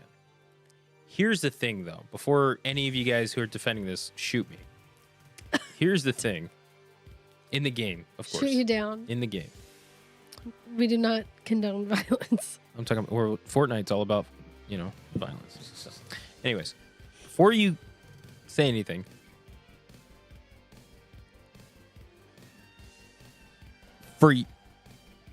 I think ever since I've been going to Halloween Horror Nights, I've always made the comment that I truly believe that Halloween Horror Nights and the creatives can make anything work at Halloween Horror Nights. And then fast forward to this year, here we are now, and Fortnite's coming to HHN, and I have to eat those words. And I have to stay true by my statement that I believe Halloween Horror Nights and the creatives can make anything work. And Fortnite coming to the event, I will still stand by that statement. I think Halloween Horror Nights and the creatives could make this work. Now, how could it work? And should it even be here are two different conversations. It's like, and I feel like they were thinking so much about, like, could they? They weren't thinking, should they? So here's the thing. I saw this announcement and we were out of town. So wasn't really posting anything about it, like just kind of watching people discuss about it. Heartburn. And what's kind of crazy to me is that the theme park community is very passionate, right? I fall victim to this all the time. We're very passionate about things. And when the Express Pass whole, you know, fiasco was going on for multi-night tickets and stuff, people were just at it, just at each other's throats. And it's just crazy to me because I'm like, y'all, like, okay, let's learn how to have conversations with each other a little bit better. But it's one of those things where I can see both sides of the aisle. I can understand each argument, and I get where people are coming from. However, for the side that is defending the decision for, you know, Express Pass being taken away for multi-night tickets or for Fortnite coming to HHN, when they argue with the other aisle, I think they're missing the point mainly. If you are arguing saying that I don't think the Fortnite Scarezone would be good, I will argue against you on that just because I believe Horror Nights could make anything good. I really do. And there's a visual, like a concept that I have in my head, a visualization for what the Scarezone is going to look like. And as I think of that, I'm like, that's cool. I played Fortnite since it first came out in 2017, like, you know, mainly 2018 and stuff. Like I played Fortnite for years, you know. And I specifically remember one of the big memories that I have with Fortnite is back in 2018 when I was scare acting in Halloween 4. I remember being in my Michael Myers costume. I had the you know, the mechanic suit, you know, halfway zipped down, tied around the waist, and just sitting there in the Shrek theater playing Fortnite on my phone just to pass time. Like I did that. Like Fortnite was a memory that I had with Halloween Horror Nights in a way. Not tied, but that's what I did in 2018. And I can see how this would work in a Scarezone concept-wise. But again, I see a lot of people who are arguing, saying that Fortnite should not be at Halloween Horror Nights when the other aisle is defending against that and are arguing with them. It's like, I don't think that's what they're saying. It's just, this does not seem to be, if you're Halloween Horror Nights, why would you go after Fortnite? There are so many other things out there that have a better fit for HHN and just horror in general. Why is that a target? See, I want to know who came up with that idea and that conversation. And what was that process? My biggest thing is like, I just hope it doesn't bring a lot of children. Silver Screen Sage said, honestly, I'm not about gatekeeping teens from the event. I was 13 at my first HHN, which I agree with. I'm not against like kids being at the event. I'm not for like gatekeeping them, but do we need to have properties that specifically bring them in? I think that's like, we don't necessarily need properties that are like geared towards them. Yeah. If that makes sense. We've been on the side where, just like Stephanie said, I'll never argue against a parent bringing their kid to HHN. They're 8 years old and they go to the event. I'm not going to sit there and be like, that should not be allowed. That's terrible. Bad parenting. No. I know 4-year-olds who are into Halloween Horror Nights, who love it. I know kids who are into it, who love that stuff. It's not my decision to make, nor is it my judgment to make either on that. It's up to them. If the kid can do it, the family wants to do it, they do it, great. My argument is very much in the sense of like, as long as everybody behaves themselves, it's all that matters. If everyone can get along, sweet. Yes. Because I don't think that the event should necessarily have like an age restriction where you can't have people not go. Like you completely say, nope, your kind, your type are not allowed to go. Sorry. And I know there's a debate to be had with that, but it's like Stephanie said, I'm not against kids going to the event. What I don't like is for the event to then cater for properties that are usually generally geared towards kids to show up to the event. And then we have this Fortnite at the event. And right next to it, now not literally, but at the event, you have Hellraiser. Hellraiser has sexual innuendos and things of that nature. Fortnite doesn't. And again, Fortnite is geared towards a much younger crowd. And it's like, to me, that just feels weird. Yeah. I'm not a fan of that. I also have seen the argument as well that like, it's the most popular like game. It's like, so many people play all this stuff, which is true. And of course is going to be a big draw for Universal. But like, is horror the most popular genre of movies? No. Whoa. Like, yeah, no, true. So true. like, I don't think we need this event to fully cater towards the general population. It should cater towards fans of horror and like Halloween, because that's what the event is. By the way, I just want to say this. I'm on the side right now. The comments that I'm making, I'm on the side of people who are not for this coming to the event. But once I get through that, I will then switch sides and go to the people who are on the side of this coming to the event, and I'll make my arguments for that soon. Yeah. So I don't want you guys thinking like we're just going to be bashing this idea and then that's it. We're also going to make the argument for the other side too. We want to play on both sides to just kind of show the thoughts for this. I will say, like, just like Are you flipping the sides now? No, I mean, okay. I was just saying, like, I don't really have any pros personally because I don't know anything about the game. Yeah. But the only pros I could see is if it does bring in like all these different IP characters, like that could be cool. I don't know if they're going to do that though. If they do, it could be cool. Yeah, yeah. But I don't know. Personally, it's like my... By the way, so sorry to interrupt. Fred said, well, maybe kids will go in, but won't come out. Personally, it's like my least favorite or my least anticipated thing of the entire event. Only because, like, I personally don't feel like it belongs at HHN, but that's just me. That's my opinion. Yeah. I'm not into, like, video games, so I'm just not the demographic for this. I personally don't think, like, the demographic of the game is the same demographic as Horror Nights, and I think they're trying to go a little too broad. But But that's just my opinion. It could be great, and then I'll say, yeah, that ended up being great, just like with WWE. I'm going to read Matt Drums. I'm going to read his comment because I think this is kind of the closest to how I feel. Matt said, I'm totally cool with it, and I think it'll be fun, but the IP has absolutely nothing to do with Halloween, so it doesn't really belong at a Halloween event. Obviously, a cash grab. Which is... Sorry, I was just going to say, which is also like... It also makes me nervous that this opens the floodgates to like a bunch of other things that are just like not related to horror. And it's like, well, it's popular, so we could just do it. Yeah, again, I truly believe that HHN, those creatives, I think they could pick anything in the world and make it work at Halloween Horror Nights. I've always said that my entire HHN fan existence.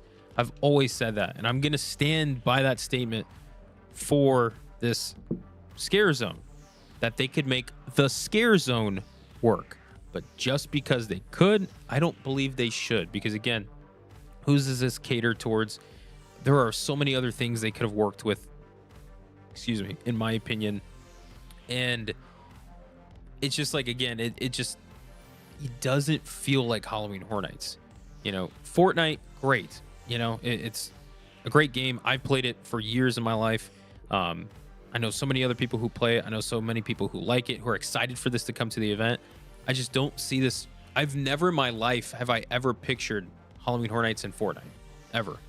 And one of the main reasons why I think they're doing this is why I think they're doing it. Not only is it like a cash grab and all that stuff, but their competitor Disney, the Walt Disney Company, they have a huge partnership with Epic Games, which is Fortnite, and they're doing all these different things.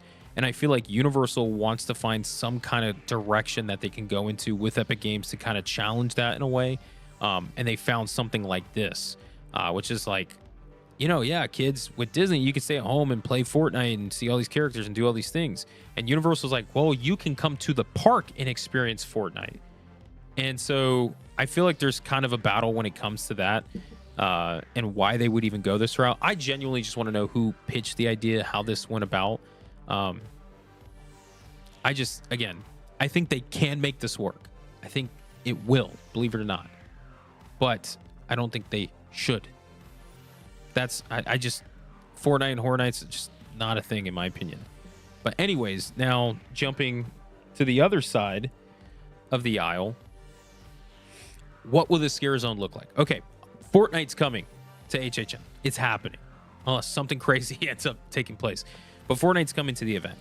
And it's going to be in Central Park, which is also, in my opinion, a very interesting location for them to pick, because Central Park's not a big Scarezone. It's small. And if this is going to have such a big draw, like that, I'm worried about. It's already tough enough for scare actors in Central Park to maneuver and to get their scares and stuff like that on busy nights and stuff. If this Scarezone is going to be not only just something that people usually walk through, but now something sought out where people want to stay and watch and be in that zone, it's going to be impossible. I see a lot of the attendants, the Scarezone operations teams. I could see them being like, keep moving, you guys got to keep walking through, no stopping, no standing, flashlights off. I can see that happening a lot in the Scarezone, which I'm worried about. But anyways, concept wise, I actually think it's really cool. Here's why. Fortnitemares is the Halloween event themed version of Fortnite. Fortnite you don't really know about, right? So it's a battle royale, right? I know what okay, Fortnite I'm not going to get into it as much. I'm just saying it's battle royale. You try to be the last team standing. Now, there is a circle on the map that gets smaller and smaller, and you have to stay within that circle. If you're outside of that circle, there's this purple storm. It's called a storm, right? It's this purplish, foggy cloud with lightning that goes through it, and if you stay in it too long, you die, right? So players try to get to the center to be the last one standing. I think this zone is the Scarezone is going to take place in the storm. And what they're going to have is, you have Fortnite characters going around and stuff, and maybe some creatures that we've seen in Fortnitemares past appear. They have like these like purple zombie things and stuff like that. But how cool would it be if you're in Hollywood and I picture looking at Central Park they have fog machines all throughout Central Park right now. Like construction's going on. They have fog machines, and they have these fans that are next to the fog machines. I'm wondering if someone said the press release said it's Freaky Fields. Okay, Freaky Fields. It's one of the points of interest on the map. So they have different themed little areas in the entire island. Yeah. Freaky Fields is just one of those. You know, when I played Dress to Impress, they had a Halloween event too. Maybe they should do that next year. Yo, okay, that was actually terrifying. That actually was pretty scary. That was so unlike the game. You know, it's so funny. It's like weird, guys. Get ready for this. The Halloween event that Dress to Impress did. The Halloween thing they brought in there was so just what the hell is going on? That was scarier than but it's very much some like of the horror games I played. It's very much like Fortnite coming to HHN, where you're like, what? This has nothing to do with this. That's what this feels like. Anybody know what we're talking about with Dress to Impress and the Halloween thing? Somebody said Roblox house confirmed. It is on Roblox, but But see, Skywalk said I thought it was Freaky Fields in the press release. Yeah, it's Freaky Fields, but I feel like they want to make it feel like it's in the storm. They could. My only reason to think of that is because of the fans that are next to the fog machines. They want to get that fog and maybe put purple lighting and all that stuff. They have all. Anyways, the fan is going to get the fog higher up to fill that area to make it look like it's the storm. And on the trees, you see they have these LED like light strips going through the trees. I think that's going to symbolize like lightning that's hitting like it does in the storm. So they want you to feel like you're in the storm there. So I think atmosphere-wise, I think this is going to do really good. Central Park's a great place to make that feel that way. Just picture like the bright blue sky and. But it's not that. Yeah. Have you seen a picture of what the storm looks like in Fortnite? No. Let me pull that up real quick for you. Meanwhile, while I do that, guys, in the chat, are you guys a fan of Fortnitemares coming to Halloween Horror Nights? Type 1 in the chat if you guys are excited for that. Type 2 if you're not. While you guys are doing that, if you'd rather have a Dress to Impress Halloween event as a Horror Nights zone or house.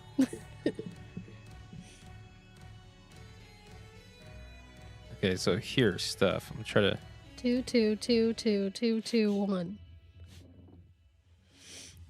Tyler Swanson has said 2 for everything else except for this one.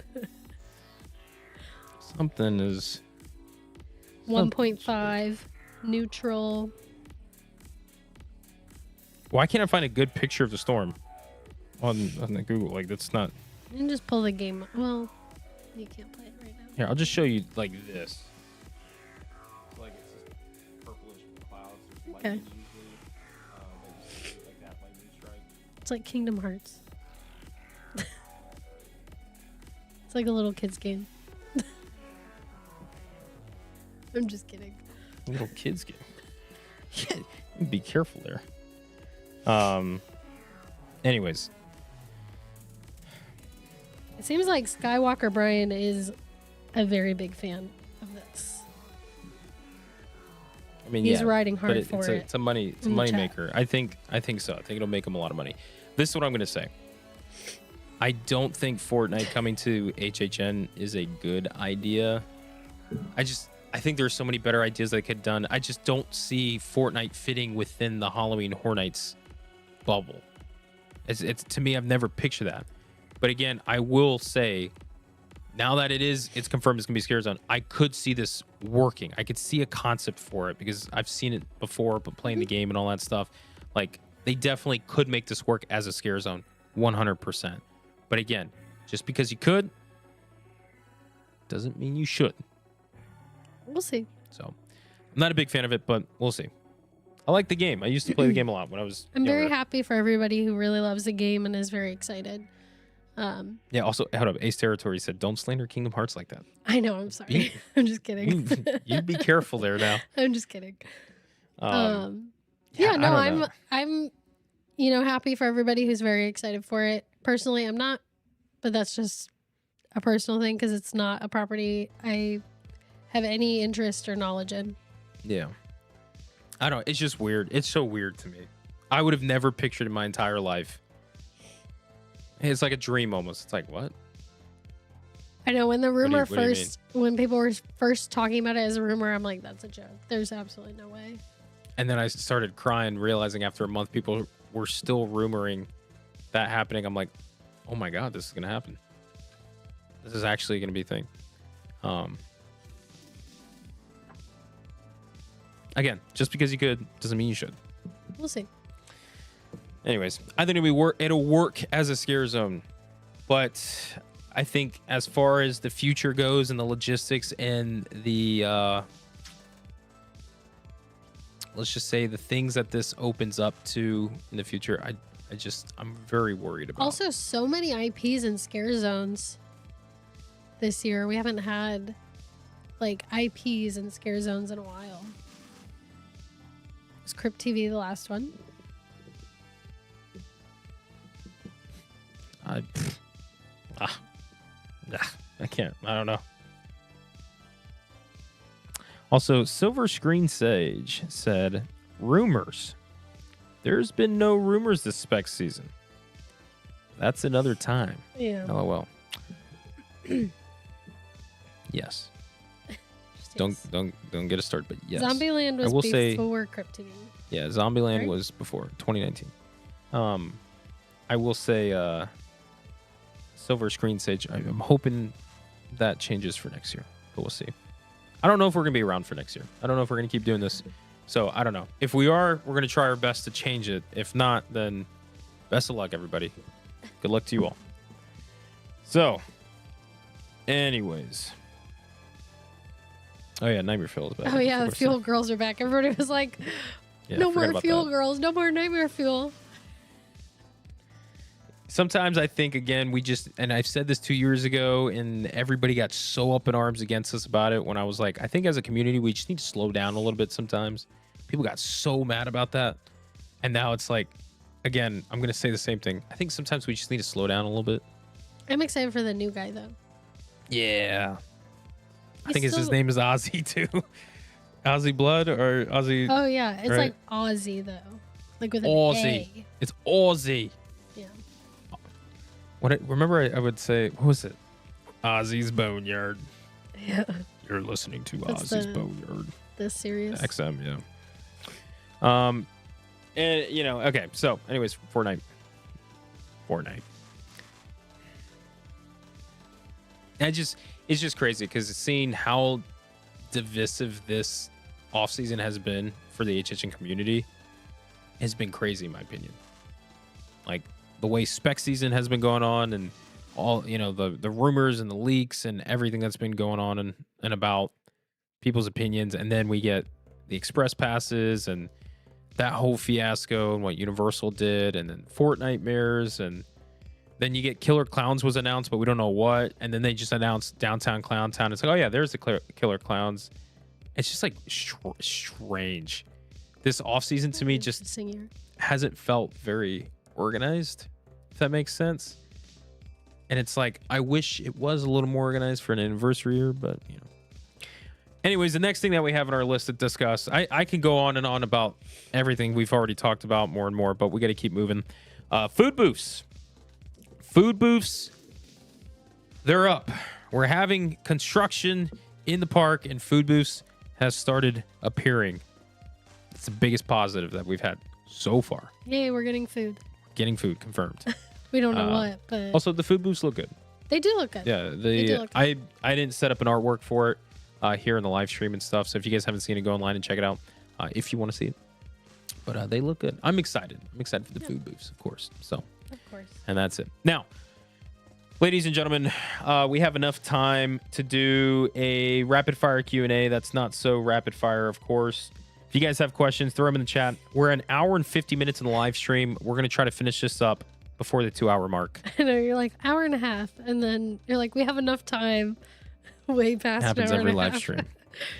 Happens every live stream. By the way, the last live stream we had, guys, I think we went like over 3 hours or something. We were so close to breaking our live stream record. Also, I don't know how to say your at name, but MT? Yeah. That's Matt. Matt Kasick.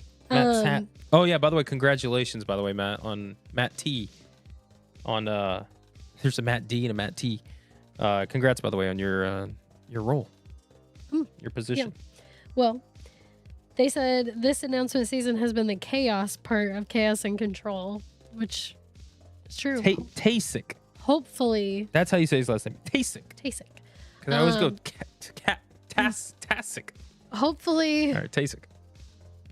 Control part will be during the event. Hopefully money. That's not chaotic. Yeah, I don't know. We'll see. So anyways, throw in your questions in there. We'll pick a few of them to answer, and we'll just call it a night there. Be pretty much it. Now, as far as upcoming live streams and the schedule and stuff, I don't know. I'm not really sure. Tomorrow, fun news. Tomorrow, we have an appointment with the specialist. So we get to go see our little baby. Not the doggy, the human one. So we have an appointment tomorrow, so we're really excited to go see that. And then Friday, I was thinking about doing a live stream, but we have something scheduled for Friday evening. So potentially the next live stream will probably be next week, Tuesday. So this will probably be the last live stream that we have. I think it is the last live stream that we're going to have for the month of July. Brian doesn't decide to get tickets to see the Odyssey again. Odyssey for HHN next year. What a freaking movie. They can make it work. They could make it work, but just because they can, should they? Right? Probably not. But you know what? They could do an original concept that's based on the Odyssey. Like Greek mythology. And like do like Greek mythology and pick like certain scenes from the Odyssey, but not call it the Odyssey. Just call it something else. And pick certain scenes that you come across, like Cyclops, giants, sirens, and all kinds of stuff like that. Yeah. Witches. That'd be cool. Like Medusa, just Greek mythology. Yeah. Greek gods and goddesses. That'd be cool. That would have been smart for them to do this year with like the hype of the Odyssey. True, but they're destroying the Lost Continent. Even better. All right. It's a joke, by the way. It's not a good thing. Yeah. It's not a good thing, people. Brian's like favorite area of Lost Continent is one of my favorite like areas in all the parks, except for actually Port of Entry is number one in Lost Continent. So, all right. Questions. What do we got? Did you guys decide about going opening weekend, and how far along are you? Steph, how far along are you, Steph? 21 weeks pregnant today. So we are over halfway. Officially today, 21 weeks, people. 21 weeks. Which is why we have our specialist thing tomorrow. It's our 20-week anatomy scan. But we were out of town last week, so we're having it tomorrow. And we did end up getting, while we were out of town, they dropped frequent fear passes. So they just did everything while we were out of town. But we did end up getting the frequent fear plus. Without Express. Obviously. So I think we'll definitely be there at some point opening weekend. We'll see. I would assume so. We'll see. I don't know. It's very shaky. We've never done Halloween Horror Nights pregnant before. Yeah. So if any of you guys, by the way, in the chat, this is genuine. If any of you guys in the chat, by the way, have been to Halloween Horror Nights while pregnant, if you have words of advice, we would be very open to hearing that. A lot of people have given me tips to just like take a lot of breaks, wear comfortable shoes, drink a lot of water. Yeah. Like those things. Of course, we're going to go to our OB and talk about it and see, Steph's a very, very healthy and capable person in all fields. So I also don't get scared of HHN. So I'm not worried about like my heart rate or anything like that. True. Again, it's not, I always tell her this, it's not her, it's everyone else. Yes. So we just have to be careful of like any pushing. Exactly. Like that. Fred said, thoughts on premium scream nights selling out. Hopefully they capped it to where it's a comfortable amount for people. Yeah, I'm like, hey, that's great, I like premium scream night. I like it to be later in the season, not that first night. But you know what? Good. I hope everybody who goes actually has a good time. I want everyone to have a good time because they're paying a good price for it. So we'll see. What is your most hyped IP and original? Caitlin, let's see. we'll have a live stream later in August. Usually our HHN Eve live stream where we'll go over our most anticipated and all that kind of stuff. But I will say, I'll give you my most hyped IP and most hyped original now.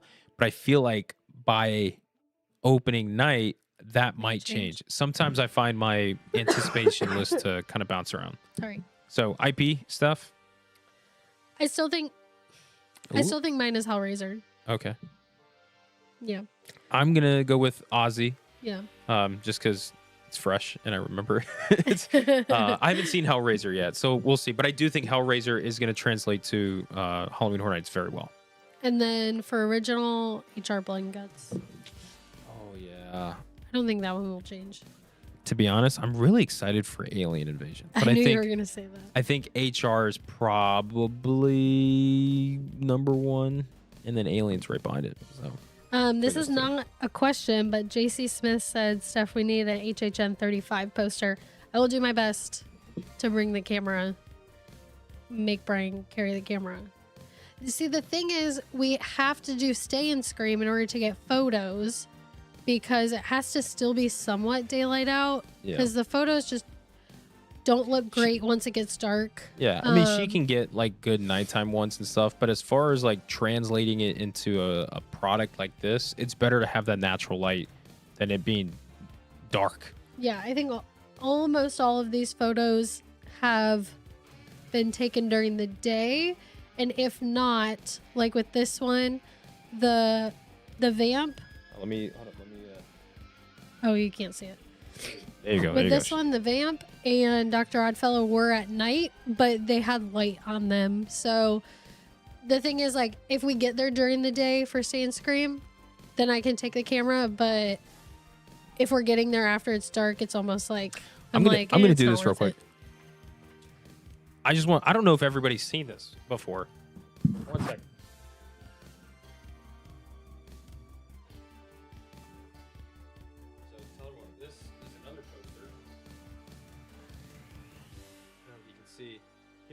It's so big.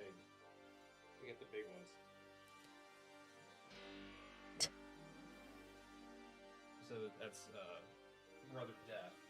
I don't know if they can hear you. I know. Oh, that's Brother Death. I gotta fix it. And I think that one was taken during the daytime too. But yeah, I will try my best to get a poster for this year.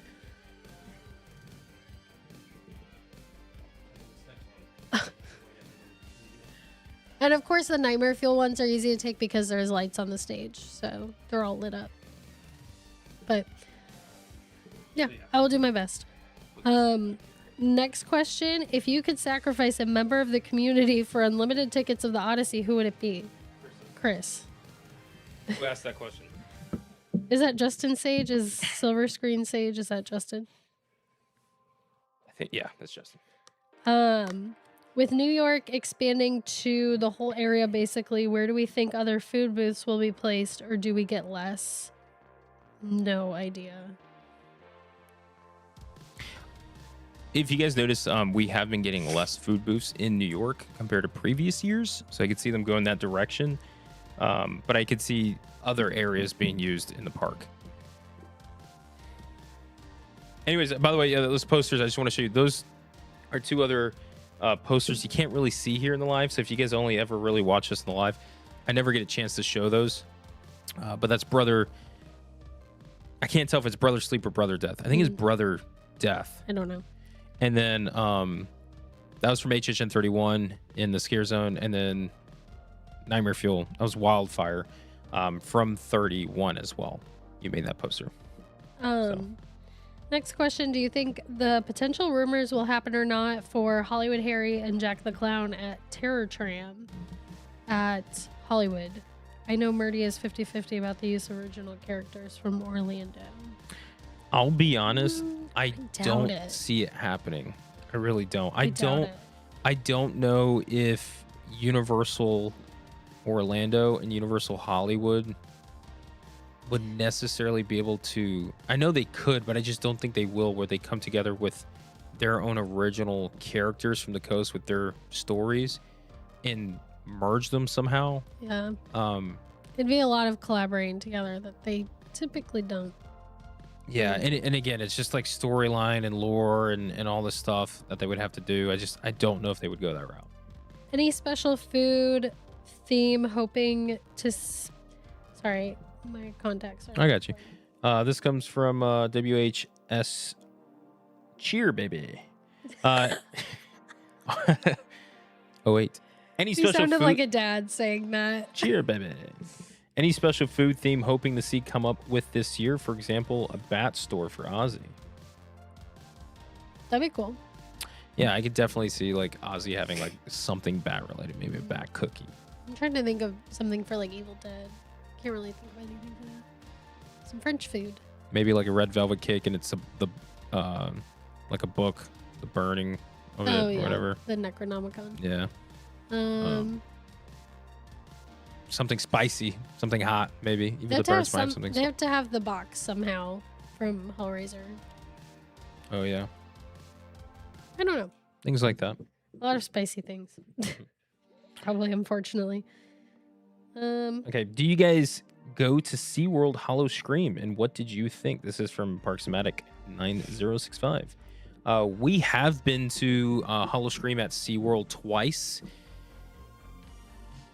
I remember we went the very first year that they had it for the very first night, the very first year we went. And then what, like 2023, 2024? I think 2024 maybe. I can't remember which year, but there was another year that we went. And it's weird because like Halloween Horror Nights has ruined every haunt event I've ever been to just because it's not Halloween Horror Nights. We haven't been to the right one. Yeah, we haven't been the right ones. Hollow Scream at SeaWorld, I've said this the first time we went. I think it needs some time to really get its grasp and its identity. And then the second time we went, I think that statement still stands. Yeah. Because I like Hollow Scream at SeaWorld. Every time we've gone, I've enjoyed the time that we're there because it's just a haunt event. You know, we always enjoy our time going to haunt events. But it's like certain houses and certain things that we have done there, it's like there was nothing.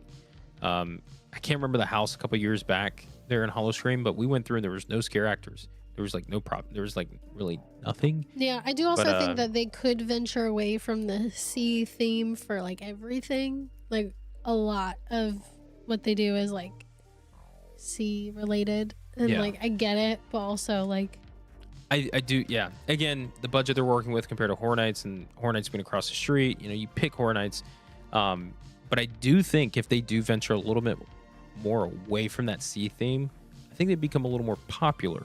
Because I think they're holding themselves in this just niche of genres and stuff. They could venture out. I mean, Hollow Scream, Busch Gardens does. But again, I just think it's good for... SeaWorld needs more time. Yeah, it's good for a little extra, like, thing to do. Yeah, changes it up. Maybe not quite as expensive. Yeah. I'll say this. If you like Halloween, you like haunt events, and you like going to the theme parks, especially like SeaWorld, you get to go to SeaWorld at night. You know, they have some good shows. The shows that they've had there has, you know, been fun that we've watched. The rides are really good. We've done the rides there too. The rides are a lot of fun. The atmosphere is great. You know, Scarezones are fun. Haunted houses are fun. That's what I would say about it. So. Cool. All right. Last question. 2 more questions. Fred said, what do you think about the overall gate prices this year? Up and up and up.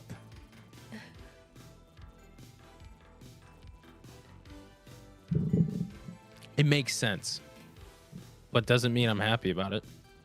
Yeah. That's what I'll say. And then the last question right here from Vanessa. Did you hear about the IP rumors for Hollow Scream? No. I think somebody mentioned an IP on the Discord a couple days ago and stuff like that. But again, like once I saw it, I'm like, when it came to rumors and things like that, speculation this year, we both just kind of tapped out. So if it's happening, it's happening. Cool. We'll see. Again, I want Halloween to thrive year after year in all places in the world. Right, Nico? Show everyone your... No, come here. I love the the little laughter. He said, "Stop that." All right. All right. He's saying, all right. He's like, that's it. It's done. We're done. So ladies and gentlemen, if you're just joining us in tonight's live, here we are at the end. This is what we went over for the day. We had our question of the day. We had the UK event, Ozzy Osbourne announcement, Evil Dead, I keep saying Rise, Burns announcement. We had the Stain Scream information, Downtown Clown Town, Fortnitemares, food booths, and the... Is that you? Yeah. Rapid fire queue. I heard Fortnitemares and went, no. No, please, no, don't do this to me. Height. Good boy. Good boy.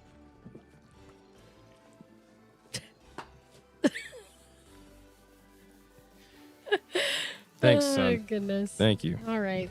All right. With that being said, we just want to say thank you guys again for joining us in tonight's live stream. Next week, we'll probably have our next live. Thank you for all the kind wishes and for the continuous support. We've been having a blast doing the YouTube channel for almost 6 years now, about 6 years, 5 to 6 years, and it's just cool thinking that we're getting closer and closer to the event. We love, you guys love. We're hoping it's great. We're excited for it, but we're gonna bring in the main event here. Ando Wiggle Butt, you were knocked out, buddy, huh? Yeah. Oh yeah, you knocked out. Look at this guy. You want to say anything? Want to speak? Good. Speak. Come here. Speak. Nice. I don't think we want Hondo to speak. His speak is so loud. Oh. Yeah, it'll probably hurt your guys' ears. Oh, yeah. Anyways, that's going to do it for us in tonight's live stream. Until the next one, we look forward to seeing you guys there. And like always, we'll catch you guys in the fog. Peace out, everybody. Bye. Hondo, do an emote. Fortnite dance. Let's get a floss. Floss. Oh, I got a good spot. Look at this. It's the dog stream. Ladies and gentlemen, welcome back to the channel full of dogs. Oh. Oh, that one hurt. Okay, buddy.